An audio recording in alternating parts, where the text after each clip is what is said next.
Salut, bienvenue dans cette nouvelle vidéo du cabinet Vetago Conseil. J'espère que vous allez bien. Moi, je vais super bien.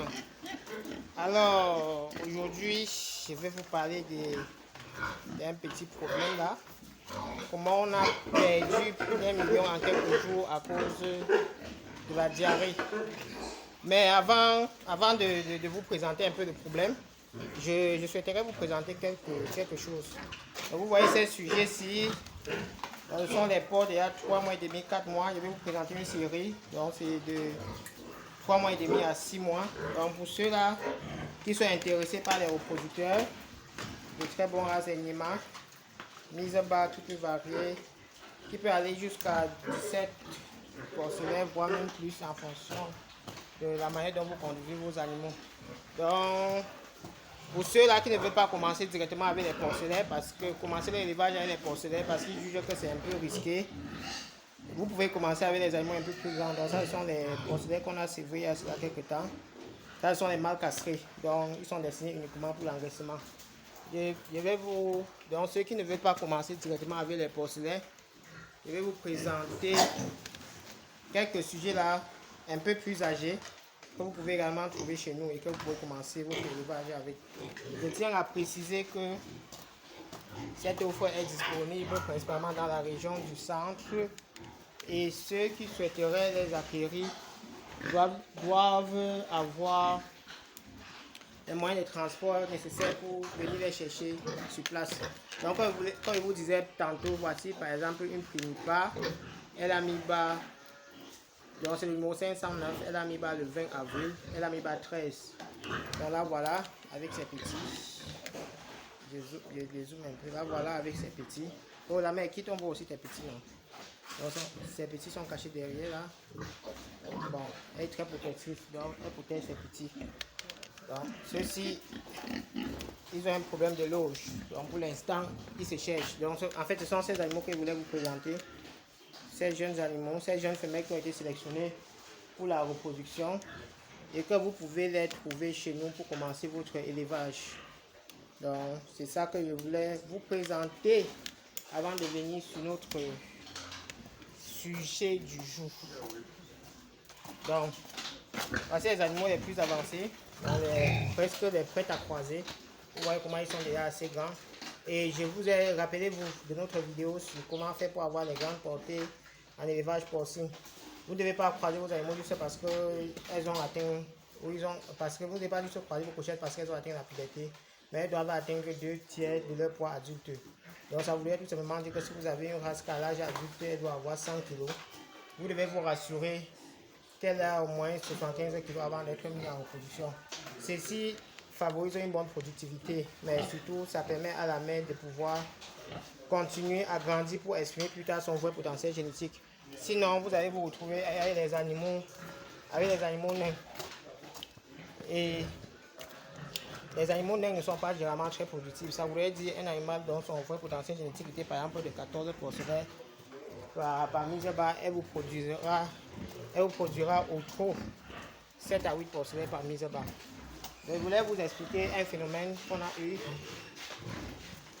Donc on a perdu plus de 20 porcelaines en moins de 5 jours à cause de la diarrhée. Et je vais vous expliquer ce qui s'est exactement passé. Donc, pour vous l'expliquer, je vais vous présenter une douche. Donc observez bien cette douche. Donc celle-ci, c'est elle qui a mis bas 17, vous vous rappelez sûrement. Elle est apparue dans une de nos vidéos. Donc, elle est encore très petit. Et bon, comme vous regardez la loge, vous allez remarquer que il n'y a pas de mangeoire en fait. Lorsque cet éleveur a mis sur pied son élevage, il n'a pas prévu de mangeoire. Il a prévu uniquement les pipettes. Donc les pipettes que vous voyez au milieu là. Qu'est-ce qui s'est alors passé? Donc dans cette loge, vous voyez, c'est le même système. Hein. Il n'y a pas de mangeoire. Et comme il y a beaucoup d'animaux, ça se salit très rapidement. Donc qu'est-ce qui s'est passé? Je vous ai parlé dans la dernière vidéo du choix du site. Donc cet éleveur s'est retrouvé à un niveau où la ville, donc il est maintenant en ville quoi. Il est maintenant en ville, donc lorsqu'il nettoie sa porcherie, il y a les eaux qui sortent là et ça dérange les voisins. les odeurs quoi. Du coup, les voisins commencent à se plaindre. Alors il a demandé à son porcher de faire, en fait de ne plus nettoyer pendant qu'il trouve une solution. Qu'il ne ne plus laver, qu'il vient juste nettoyer. Il vient balayer et il sert la nourriture. De ne plus, et qui ne lave plus. Bon, vous savez que chez les animaux, c'est comme chez les hommes. Donc, plus on est petit, plus on est fragile. Donc, au fur et à mesure qu'on grandit, on a un système immunitaire qui se renforce. Du coup, il y avait les porcelaines qu'on avait, c'est vrai. Ils étaient 11 plus 16. Donc, il y avait 27 porcelaines qu'on avait, c'est vrai. Et après 2 semaines, donc, vous avez vu tout à l'heure qu'il n'y a pas de mangeoire. Donc, l'aliment était servi directement au sol. Après 2 semaines, avec cette nouvelle pratique, c'est-à-dire venir servir l'aliment sans laver la loge. Donc, on vient balayer des digestions des animaux et on sert encore l'aliment au-dessus de la même surface où les animaux ont déféqué et qui n'a pas été lavé. Durant 2 semaines, les animaux ont accumulé les bactéries, surtout les bactéries, parce que c'était une diarrhée d'origine bactérienne après notre génocide. Et 2 semaines après, boum, ça a explosé. Donc le porcher nous appelle d'abord, il dit il y a eu un mort. On dit waouh, quand on coupe pour venir faire le diagnostic, il y a déjà 3 autres morts. Du coup, on était obligé de faire appel à un vétérinaire pratiquant dans la zone pour qu'il vienne intervenir sur 3 jours consécutifs avec plusieurs méthodes de traitement mis sur pied, c'est-à-dire à la fois par eau de boisson et à la fois par les injections. Parce qu'en réalité, tous les porcelains de la ferme faisaient la diarrhée. Que ce soit les porcelains sous la mer, que ce soit les porcelains sévrés. Et ce que ça avait le plus impacté, c'était les porcelains sévrés. Parce que comme je vous avais déjà expliqué dans l'une de nos vidéos, le sévrage, c'est un facteur de stress. Donc le sévrage stresse les animaux. Et quand un animal est stressé, il est prédisposé à certaines maladies. Parmi ces maladies-là, il y a des maladies bactériennes, notamment les diarrhées. Donc du coup, ceux-là étaient les plus fragiles. Et donc s'ils ont commencé à manifester la maladie, le porcher, lui, il n'est pas veto, quoi. Donc c'est quand son animal commence soit à ne plus manger qu'il va constater qu'il y a un problème anormal, ou c'est quand un animal meurt qu'il voit que les autres animaux peuvent aussi avoir un problème. Donc c'est là où il appelle le veto. Donc quand on est arrivé, c'était un peu trop tard, mais on a pu éviter le pire, parce que sur les 27, on a perdu, si ma mémoire est bonne, on a perdu 16 heures. On a perdu 16 heures en 3 jours. Donc après 3 jours de traitement, on a pu contrôler la situation. Bon, maintenant, quelle leçon devons-nous tirer de cette situation? C'est que lorsque vous faites votre bâtiment, quand on vous dit tous les jours que le bâtiment représente déjà 50% de la réussite de votre élevage, vous pensez que c'est la blague. Lorsque vous faites votre bâtiment, il y a certains erreurs qu'il ne faut pas commettre. Et cette pratique-là, les éleveurs le font de plus en plus, à savoir faire des porcheries sans mettre les mangeoires.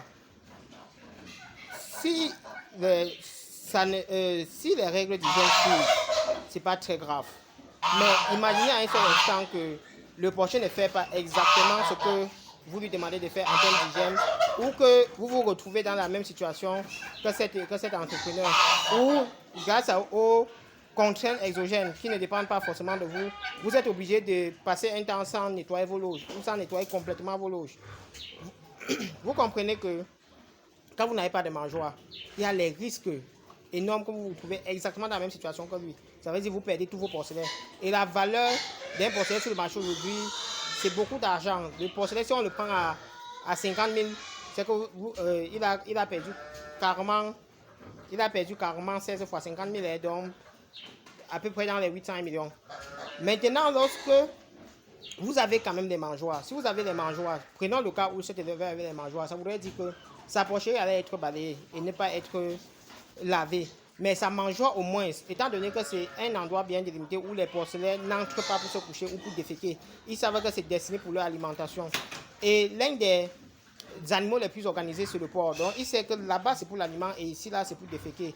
Du coup, ça allait quand même rester propre et la prévalence ou le taux de morbidité n'allait pas être aussi important. Donc, quand vous faites vos loges, vraiment, quand vous construisez vos bâtiments d'élevage en général, faites l'effort de le faire dans les règles de l'art. Faites l'effort de bien le faire parce que lorsque vous ratez votre bâtiment, vous avez tout raté. Il y a encore je pense hier, oui, hier, j'ai vu les vidéos d'une ferme qui a été complètement inondée, où les animaux, les poulets étaient en train de faire l'effort de nager pour survivre. À un moment où le poulet vaut de l'or au Cameroun. Imaginez, ce sont les erreurs banales que vous pouvez bien éviter lorsque vous commencez votre projet. Vous n'avez pas besoin de vous entêter pour aller faire quelque chose qui va après vous mettre dans une telle situation où vous perdez tout votre investissement pour une erreur qui pouvait bien être évitée. Donc, si vous ne connaissez pas comment faire, faites-vous accompagner. Si vous connaissez comment faire, faites-le bien. N'allez pas faire des choses à moitié. Je sais que beaucoup de gens qui s'y lancent n'ont pas toujours ce background nécessaire pour le faire. Mais faites-vous accompagner. Ça ne va pas vous peut-être vous rendre expert, mais ou ça va vous coûter un peu d'argent, mais ça va vous permettre d'éviter les pires. Ça va vous permettre d'économiser énormément en temps et en argent. Imaginez celui-là qui vient de perdre son investissement à cause des inondations. Il va venir recommencer. Recommencer tout, que ce soit les bâtiments, parce qu'il ne fait plus refaire sur la même place, que ce soit le fonds de roulement, il doit partir encore chercher les immobilisations. Donc en fait, c'est un peu ces petites astuces, ce problème-là qu'on a rencontré et qu'on a voulu partager avec vous. Donc vous connaissez déjà ici, on partage tout avec vous, on ne vous fait pas rêver, on vous dit juste la vérité, on partage avec vous toutes les difficultés qu'on rencontre également sur le terrain. On ne va pas vous dire que tout est rose de notre côté alors que nous rencontrons des difficultés. Donc, et c'est de notre devoir, c'est de notre responsabilité de vous expliquer que le secteur dans lequel vous souhaitez vous lancer là, où que vous êtes, faites très attention. Ce n'est pas parce que tout semble rouler très bien que ça serait toujours comme ça. Prenez toutes les dispositions pour protéger votre investissement.